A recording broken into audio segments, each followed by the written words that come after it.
करेंगे महाराष्ट्र चुनाव के बाद देश पर जो असर पड़ा है उस पर। देश में नई सियासी संस्कृति के अब संकेत नजर आ रहे हैं। राज्यों में क्षेत्रीय दलों पर लगातार बीजेपी हावी हो रही है। राज्य दर राज्य अब रीजनल पार्टियां खत्म होती चली जा रही हैं। महाराष्ट्र में मूल शिवसेना और एनसीपी छिन्न भिन्न हो गई। वहीं आप देखिए कि रणनीति के साथ जिस तरह से बीजेपी आगे बढ़ रही है, दोनों दलों को बीजेपी ने खत्म कर दिया है। पिछले 10 सालों में राज्य दर राज्य रीजनल पार्टियां कमजोर पड़ती जा रही हैं। आपने हरियाणा में भी देखा होगा किस तरह से बीजेपी ने क्षेत्रीय दलों का सफाया कर दिया था और अब महाराष्ट्र में भी कुछ ऐसा ही देखने को मिला।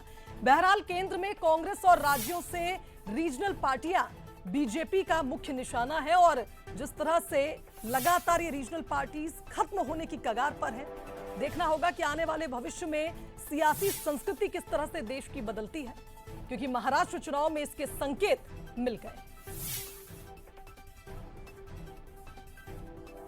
तो देखिए जिस तरह से छोटे दल दलदल में हैं और कमल हर जगह खिलता जा रहा है। राज्य दर राज्य बीजेपी की इस रणनीति को आप देखिए, कितनी प्रभावशाली ये रणनीति है कि रीजनल पार्टियां कमजोर होती जा रही हैं। तो देखिए कुछ पार्टियों के नाम भी अब आपको बता देते हैं। अगर उत्तर प्रदेश की आप बात कर रहे हैं तो यहां पर बीएसपी अब खत्म होने की कगार पर है। वहीं आंध्र प्रदेश में देखा जाए वाईएसआर कांग्रेस को आप जानते ही हैं सिमट चुकी है। ओडिशा में बीजेडी सिमट रही है। हरियाणा में ऑल इंडिया नेशनल लोक दल अस्तित्व खोती जा रही है। जननायक जनता दल का भी कुछ यही हाल है।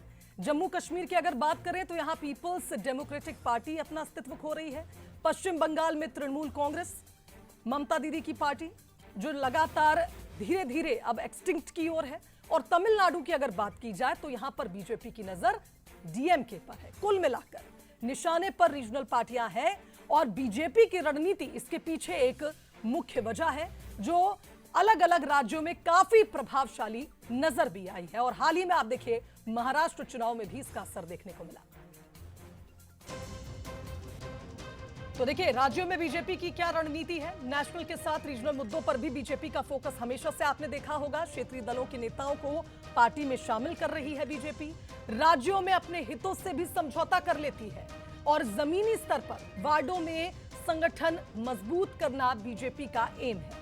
कुल मिलाकर यह कहा जाए कि बीजेपी की जो ये रणनीति है ये कारगर साबित हो रही है और जैसे जैसे वक्त बीत रहा है राज्य दर राज्य छोटे दल खत्म होते जा रहे हैं।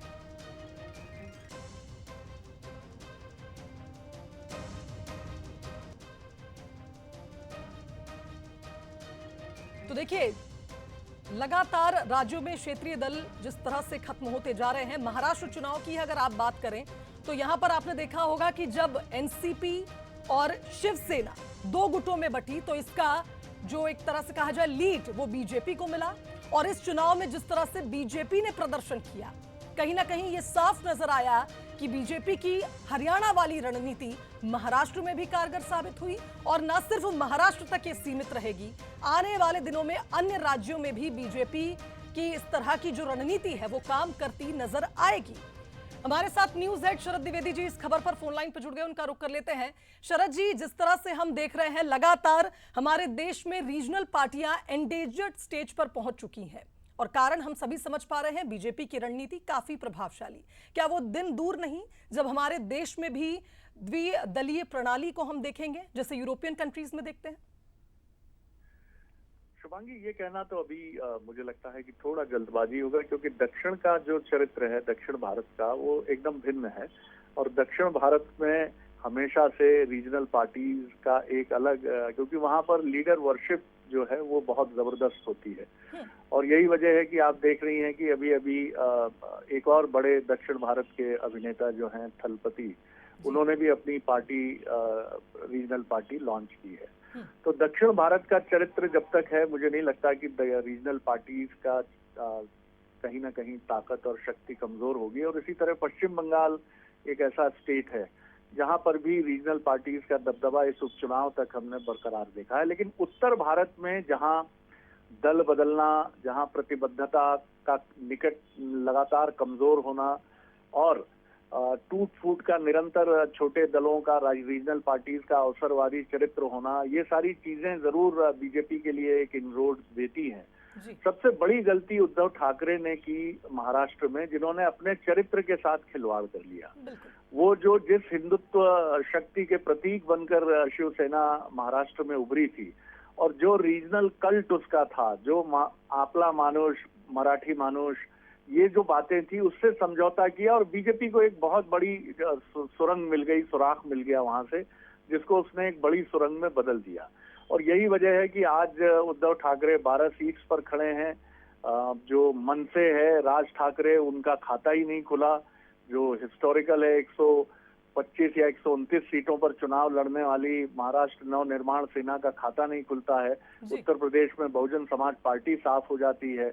मध्य प्रदेश में समाजवादी पार्टी और बीएसपी, जिनका कम से कम 2-2, 3-3, 4 विधायकों का रिप्रेजेंटेशन होता था, वो खत्म है।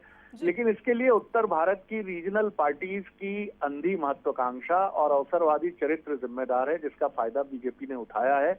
और बीजेपी की इसके साथ ही उत्तर भारत में कोशिश ये है कि वो कांग्रेस को भी कमजोर करती रहे, क्योंकि कांग्रेस का अम्ब्रेला इन रीजनल पार्टीज के साथ मजबूत होता था और वो लोकसभा चुनाव में एक अलायंस के तौर पर मजबूती मिलती थी।